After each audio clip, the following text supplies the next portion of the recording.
ताईंना सांगायचं आहे की गेल्या 1 वर्षामध्ये आपल्या मनोज दादांच्या माध्यमातून खरं तर 25 वर्ष झालं हा मतदारसंघ माजी आमदारांचा होता आणि आमचे माजी आमदार म्हणजे फक्त बारसं आणि लग्न करण्याचाच संघ होते आणि खरोखर आमचा 25 वर्ष वनवासच होता आमच्या या गावाचा किंवा या भागाचा मतदारसंघाचा विकास झालेलाच नव्हता। तर आता गेल्या 1 वर्षामध्ये अक्षरशः 750 कोटी आम्हाला माहित नव्हतं की एक आमदार एवढा मतदारसंघाला देऊ शकतो। आमच्या मनोज दादांनी एकही गाव असं ठेवलेलं नाही की तिथे निधी पोहोचलेला नाहीये।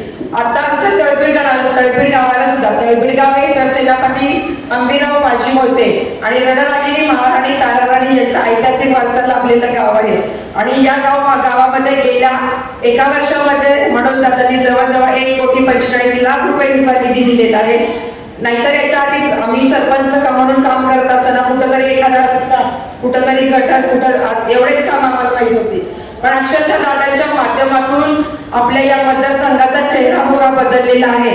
आणि दादाच्या वेळेस मनोज दादा ज्यावेळेस विधानसभेला निवडणुकीसाठी होते त्यावेळेस खरोखर विधानसभेला निवडून आणण्यामध्ये आमच्या या महिलांचा खूप मोठा सहभाग आहे। खरोखर विधानसभेला या आमच्या लाडक्या बहिणी दादांच्या पाठीशी भक्कमपणे उभ्या राहिलेल्या होत्या आणि अक्षरशः 45,000 मतांचं मताधिक्य दादांना मिळवून देण्यामध्ये गेम चेंजर ठरल्या त्या आमच्या या लाडक्या बहिणी। खरोखरच त्यांचं खूप खूप अभिनंदन। असा कार्यक्षम कार्यसम्राट आमदार आपल्या मतदारसंघाला मिळालेला आहे आणि प्रत्येक गावामध्ये विविध विकास काम आता चालू आहेत आणि तसेच महिला सखीमांच्या माध्यमातून आमच्या सप्ताताई घोरपडे सुद्धा महिलांसाठी विविध प्रशिक्षणाचे कार्यक्रम आयोजित करतात। महिला सबलीकरण आणि सक्षमीकरणासाठी खरोखरच त्या खूप मोठं काम करत आहेत आणि कोणतंही काम असू द्या महिलांच्या बाबतीतलं आमचे मनोज दादा असतील किंवा आमच्या ताई असतील कायम 24 तास आमच्या सेवेसाठी उपलब्ध आहेत। त्यामुळे आम्हाला असं वाटत नाही की आमचा भाऊ एक आमदार आहे आमच्या घरातला, त्यामुळे कोणतंही काम घेऊन जावा, दादा कधीच कोणत्याही गोष्टीला नाही म्हणत नाही। त्यामुळे आता मतदारसंघातील विकास काम अतिशय वेगाने चालू आहे आणि आज आपल्या जिल्हा परिषद आता जिल्हा परिषदच्या आपले जे उमरज गटातील उमेदवार आहेत रणजित जाधव आणि पंचायत समिती तळपीड गणातील उमेदवार आहेत उमेश दादा मोहिते आणि आमच्या पंचायत मॅडम यांच्या पाठीमागे असंच तुम्ही महिलांना सांगणं आहे की जसं विधानसभेला मनोज दादांच्या पाठीमागे तुम्ही उभं राहिला तसं आता या उमेदवारांच्या पाठीमागे सुद्धा असंच उभं राहा आणि आपल्या कमळ चिन्ह हे कमळ चिन्हाच्या पुढील बटन दाबून त्यांना प्रचंड बहुमतांनी विजयी करा आणि आपल्या मनोज दादांचे हात बळकट करा।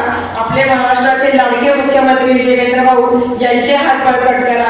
अतिशय आपल्याला माहिती आहे भाजपच्या आता गेल्या आपण अनेक वर्षामध्ये बघतो विविध आवाज चित्राताई वाघ यांचं सर्वप्रथम मी आपले सन्माननीय आमदार मनोज दादा घोरपडे यांच्याकडून तसेच संपूर्ण कराडकर मतदारसंघाकडून हार्दिक असं स्वागत करते। दादा आपल्याला आपले आहेत तसेच ताई सुद्धा एक वेगळं नातं आपल्या सगळ्यांशी बांधून आहे आणि त्यानंतर आपल्या या कार्यक्रमासाठी आवर्जून उपस्थित असणाऱ्या आपल्या स्वाभिमानी सखी मंचच्या अध्यक्षा समता